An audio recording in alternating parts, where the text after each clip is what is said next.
안녕하세요. 3조 발표 시작하겠습니다.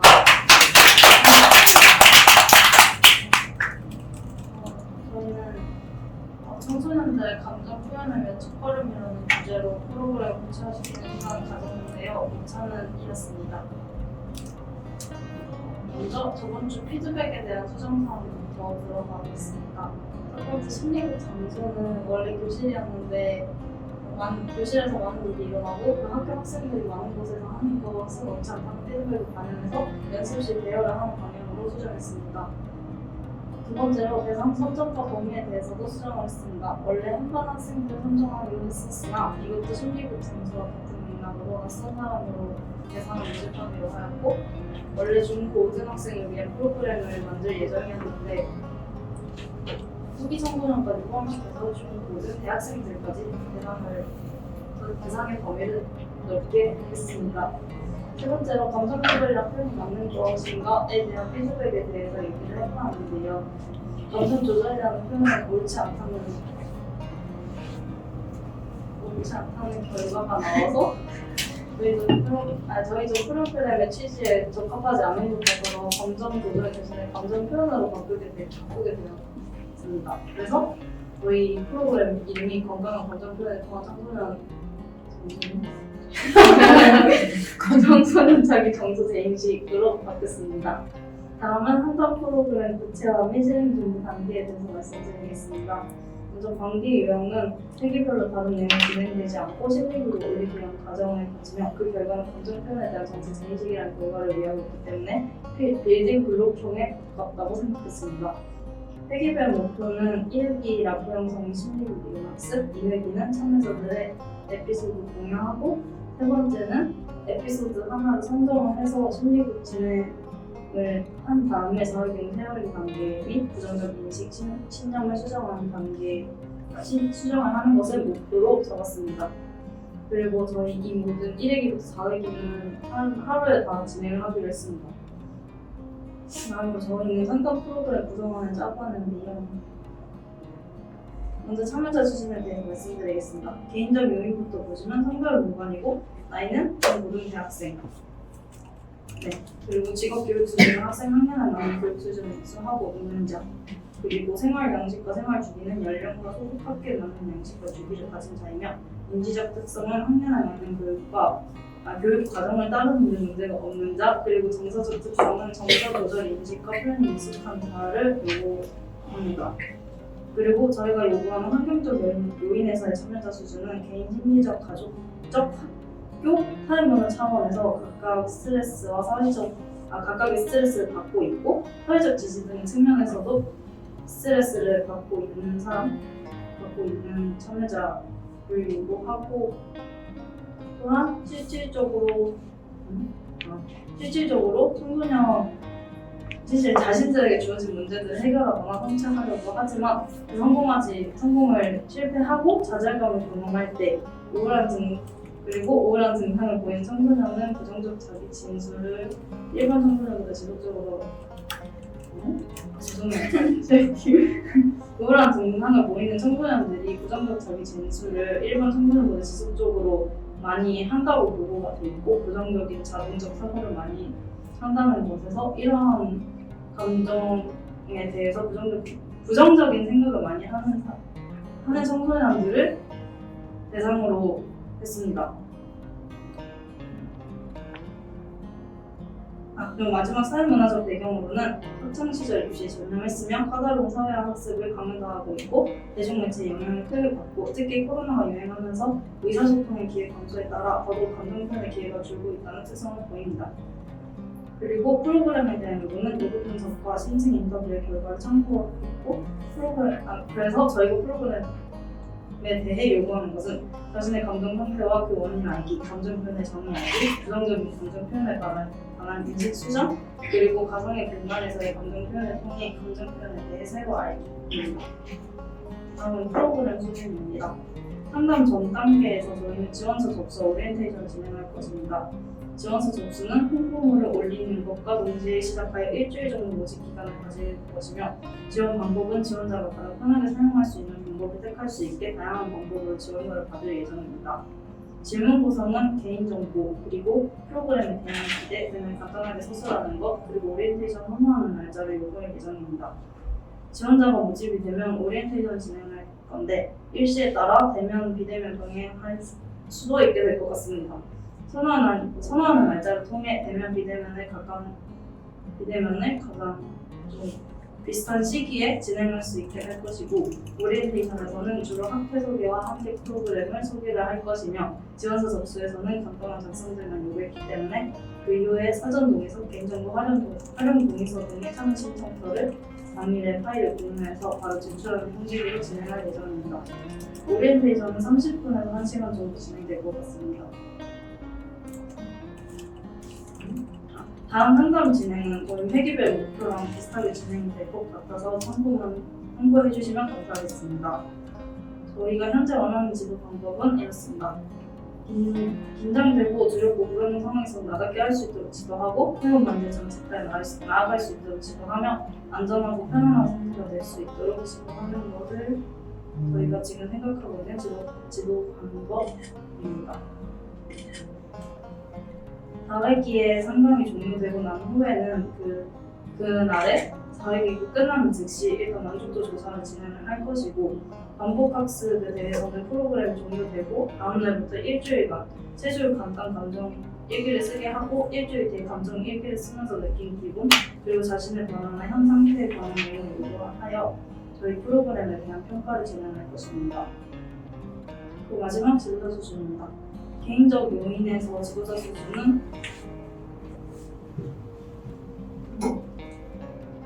수준은 여기 나와 있는 대로고요. 저희는 지도자 수준에서 심리학 경험이 많은 상담사님이 저희만의 차별점이에요. 저희 프로그램만의 다른 경험이라고 생각을 하고요. 환경적 요인에서 지도자 수준도 여기 페이지에 나와 있는 것처럼 그렇습니다. 프로그램 실시 기관의 특성은 적극적이고 직접 만든 독창적인 프로그램인 만큼 내담자 문제에 대한 관심이 큰 특성이 있고, 안전하고 편안한 환경을 실시 환경으로 제공하고 싶습니다. 마지막 세미나 과제 홍보인데요. 홍보 대상은 저희 프로그램 대상은 14세에서 24세, 즉 중학생, 고등학생, 대학생이며, 홍보 목적은 기획한 상담 프로그램의 참여자 모집입니다. 홍보할 메시지는 감정 표현을 누구나 할 수 있다는 뜻으로 너도 할 수 있어 라는 메시지를 전달할 것이며, 홍보물에는 상담 일시, 상담 효과, 상담 목적 등의 내용이 들어갈 것입니다. 사용할 홍보 매체는 인스타, 포스터, 카카오톡, 홍보용 문구, 에브리타임, 그리고 공공기관 허락하에 청소년 관련 공공기관 게시판이나 도서관, 그리고 저희 여건이 된다면 쇼츠나 릴스까지 만들 예정입니다. 전달할 사람들은 저희 학회원입니다. 홍보 매체 선정에 있어서는 일단 무료로 홍보 자료를 제작할 수 있는 미리캔버스를 이용하고, 글을 무료로 올릴 수 있는 에브리타임, 카카오톡 등을 이용하여 경비를 최소화하고, 에브리타임으로 최소 6개의 대학에 소속된 학생들은 모두 이 홍보를 접하기 때문에 홍보 효과도 나쁘진 않을 것 같다고 판단했습니다. 중고등학생은 공유도서관, 그리고 각 학교 선생님, 공공기관 등의 포스터 돌리는 것을 실천해 보려 합니다. 이게 성공한다면 중고등학생 대상으로 홍보가 잘 될 것이라고 생각됩니다. 그리고 포스터에 저희가 전달하고 싶은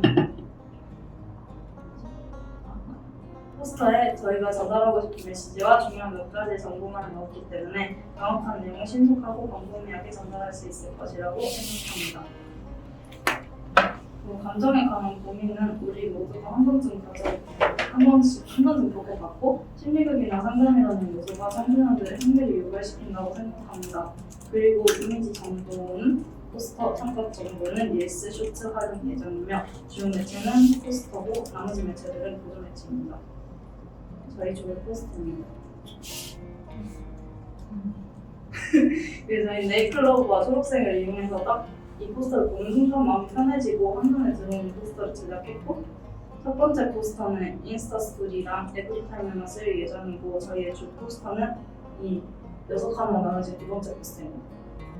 그리고 저희 마지막 카드 뉴스는 포스터와는 다르게 조금 귀엽고 흥미를 가질 수 있을 만한 소재로 극장 컨셉으로 만들어봤습니다. 청소년들의 흥미를 유발시키기 위해서 귀엽고 강렬하게 만들어 봤는데 효과가 있을지는 잘 모르겠습니다. 감사합니다. 있는데 그 대면이랑 그대면 같이 병행한다고 하셨잖아요. 심리극이랑 그 특징이 사실 대면에서 생동감 있게 진행되는 게 가장 큰 특징인 것 같은데 그걸 비대면이랑 같이 병행한다고 했을 때 그분은 어떻게 보완하실지 궁금합니다. 비대면 병행은 오리엔테이션만이에요. 네, 실제 심리극은 대면으로만 진행을 할 예정이고 오리엔테이션은 이제 약간 저희가 포스터에 올리는 게 그 심리극을 하는 날만 올리는 거라서 그 오리엔테이션은 그 전에 할 예정이거든요. 그래서 그거는 나중에 설문지에서 되는 날짜를 받고 맞춰서 온라인은 되는 사람 온라인하고 오프라인 되는 사람 오프라인 할 예정입니다. 안녕하세요. 총 몇 명을 대상으로 저희 지금 생각하고 있는 대상은 8명에서 10명 정도인데 이건 상담사분이랑 조금 더 구체적으로 얘기를 해줘야 될 것 같습니다. 질문이 두 개인데 일단 그 에피소드 선정하신다는 기준을 혹시 생각해보셨나요? 일단 그 에피소드 중에서 제일 흔한 걸로 하려고 생각 중이에요. 너무 특이한 거는 약간 중고등학교 꼽아주고 못한 거는 좀 힘들 수도 있을 것 같아서 중고등학교 꼽을 수 있을 만한 에피소드로 하나 선정할 예정입니다. 그리고 이건 제가 이 친구분일 수도 있는데 그 대학생까지 일정을 올리시는 거였어요. 저희가 그 경험을 얘기를 하잖아요. 저번 주 세미나에서. 근데 경험을 얘기를 하면서 중고등학생만 과연 감정 조절이 힘들까라는 얘기가 나왔어요. 그래서 오히려 지금 새로운 사람들 만날 기회가 많은 건 대학생들인데 이 대학생들이 오히려 감정 조절에 대한 고민이 많지 않을까라는 생각을 하게 돼서 청소년, 후기 청소년까지 범위를 넓게 광범위하게 만들었어요. 근데 좀 개인적으로 걱정이 되는 게 네. 일단은 저도 직장 상담 해봤는데 저도 막 저랑 막 10살 넘게 차이 나신 분 같이 해봤는데 확실히 문제가 있었고 훨씬 더 딥한 문제가 많고 그래서 저는 공감하기 어려울 때도 많아서 이 부분에 걱정이 좀 되는 분도 있고 그리고 약간 청소년이랑 성인은 약간 뭐 발달적 특성이나 문제적 그런 거 생각을 해봤을 때 같은 문제를 가지고 왔더라도 이게 라포 형성이나 얘기가 잘 공유해서 공감할 수 있을지 그거는 상담사분이랑 얘기를 해봐야 될 것 같아요. 저희는 일단 중고등 대학생을 좀 비슷한 비율로 해가지고 약간 어떻게 진행을 해보면 어떨까라는 얘기까지밖에 안 나왔는데 그 얘기를 하면서 심리극이 제대로 어떻게 진행이 되는지 사실 잘 모르겠어가지고 일단 이런 부분에서 상담사분이랑 구체적으로 얘기를 해봐야 될 것 같아요.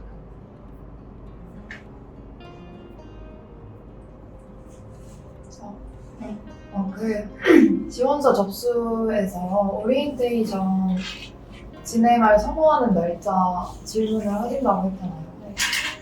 근데 그게 너무 좀 광범위할 수도 있다고 생각이 들어서 그냥 날짜보다는 요일을 정하고 좀 정확한 시간을 같이 주면서 선택하게 하는 건 어떨까 싶습니다. 그것도 괜찮은 것 같아요. 저희가 지금 생각하고 있는 건 객관식으로 해가지고 저희가 진행할 수 있을 만한 날짜 취합해가지고 이날 중에서 되는 날 선택해주세요 이런 식으로 진행할 예정입니다. 심리극에 대한 간단한 설명 부탁드립니다. 제가 나중에 찾아볼까요? 저번에 설명 저번 주 그날 결석했. 제가 나중에 찾아보겠습니다. 하죠. 제가 결석 나중에 찾아보겠습니다. 저번 주에 지각도 하고 심리극도 하고. 그렇죠. 갑자기 다현님이었어요. 심리극 그냥 제가 진짜 간단하게 하는 자신이 생각하고 있는 고민을 역할극으로 해가지고 그냥 연극의 형식으로 상담을 한다고 생각합니다. 알겠습니다. 혹시 질문 시간 남았나요? 네네. 저희 팀에서 프로그램 구성할 때도 좀 많이 궁금하기도 하고 신고하고 싶은 부분이기도 한데요. 그 1회기, 2회기 진행하실 때 라포 형성이라던가 2회기에서 자신의 에피소드를 공유하는 방식에 대해서 혹시 생각해 주신 게 있을까요? 물론 진행은 상담자분이 하시지만 저희가 책으로 구체적으로 저희만의 프로그램을 기획해서 전달드리면 다 반영될 수 있을 거라고 생각이 드는데 생각하신 방향이 있을까요? 근데 저 솔직히 이거에 대해서는 생각을 안 해보긴 했는데 그냥 제가 개인적으로 생각을 라포 형성이 일단 그 얘기 나왔어요. 라포 형성을 우리가 어떻게 할지를 정해봤자 저희랑 라포 형성을 하는 게 아니잖아요. 그래서 이건 상담사님이 알아서 하시지 않을까? 자신의 에피소드는 저는 혼자 이렇게 생각을 했어요. 약간 다양한 나이별로 모아놓고 저는 이런 에피소드가 있었어요. 저는 이런 에피소드가 있었어요. 이런 식으로 얘기하면 조금 각 서로 간의 라포도 형성이 될 수 있을 것 같아서 이런 거 괜찮지 않을까? 라는 생각을 했어요. 제가 의견을 네. 네모한 그 심리극 단계가 웜업이랑 심리극이랑 쉐어링도 많이 있는데 이 웜업에서 라포 형성을 할 수 있는 게임이 있고 그다음에 제가 할 때는 몸풀이 마음풀이라고 불렀어요. 그 몸풀이에서 실제 몸을 움직이는 게임을 통해서 라포를 형성을 하고 그다음에 마음풀이라는 걸 통해서 자기의 고민이나 요즘 생각하는 것들을 간단하게 나누는 활동을 하고 그다음에 본격적인 심리극을 진행했거든요. 이걸 하면은 라포 형성이나 에피소드 공유가 다 되니까 그런 식으로 활동을 어떻게 하고 싶어요? 저 근데 이거 진짜 궁금했던 거 에피소드 중에 하나로 심리극 진행한다고 하는데 저 솔직히 이거 대본 만들면서 근데 에피소드 이미 정회기에서 공유를 했잖아요. 그러면 이걸 하나를 선정을 했을 때 누군가 특정의 에피소드인 걸 알게 되잖아요. 그럼 저희가 따로 에피소드를 하나 만들어서 가는 게 좋을까요? 아니면 그냥 공유된 에피소드 중에 하나를 쓰는 게 나을까요? 심리극 자체에서 제일 중요하게 생각하는 게 그 심리극에서는 프로파라고 하거든요. 내담자를. 그 프로파의 자발성이 제일 중요하기 때문에 이 사람이 자기 이야기를 그게 올리고 싶은 사람만 나와요. 일단 그게 기본적인 원리고 그래서 웜업에서 이제 마음풀이에서 나와준 사람 중에 한 분을 골라서 이분의 이야기를 그게 올리는 건데 여기에서도 의견을 물어봐요. 괜찮겠냐? 이제 동의를 얻은 다음에 하기 때문에 상관없지 않을까.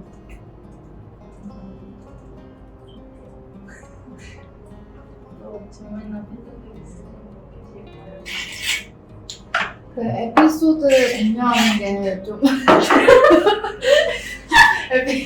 에피소드 공유하는 게 좀 그렇다 그러면 저희 저번에 그 월요일에 했던 것처럼 그러니까 익명성 보장되게 그런 식으로 진행해도 될 것 같아요.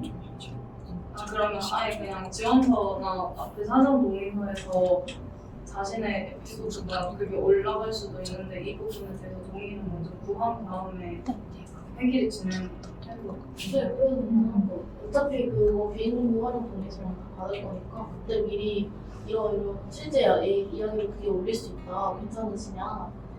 어차피 8명이 있다고 해서 모든 사람의 에피소드를 공유하기엔 시간이 부족할 것 같아서 그 중에서도 여기에서 나와서 얘기를 하고 싶은 분 한 3분 정도 뽑아서 얘기를 들어보고 그 중에서 이제 한 분의 이야기를 좀 깊이 들어가는 그런 식으로